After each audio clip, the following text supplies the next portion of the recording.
இந்த இடம் வந்து கிட்டத்தட்ட இந்த சென்டர் கட்டி எத்தனை வருஷம் ஆகுது. 40 ரூபா கொடுக்குறோம் மூட்டைக்கு. ஏன் இந்த இடத்துல ஒரு 4 காய்ச்ச கொட்ட கூடாதா? இல்ல விவசாயி கிட்ட படத்தை வாங்கி கொட்ட வேண்டியது தானே. லாரி வந்து நெல் எடுக்க முடியாதுங்கிறாங்க, ரோடு சரியா இல்லங்கிறாங்க. அதனால கவர்மெண்ட் தானே பராமரிக்கணும். பேசுறாங்க, நியூஸ்ல பேசுறாங்க, முதலமைச்சர் பேசுறாங்க, எல்லாம் பேசுறாங்க, உணவு அமைச்சர் பேசுறாங்க.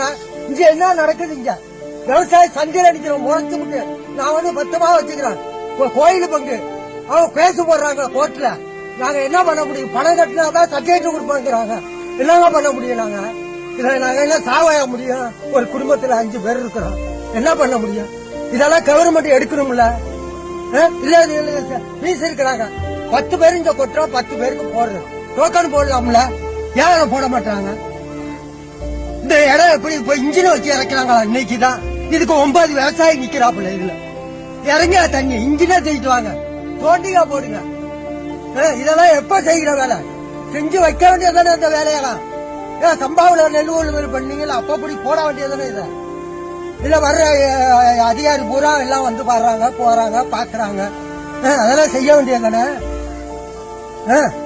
நாங்கெல்லாம் என்ன பண்ண முடியுங்க?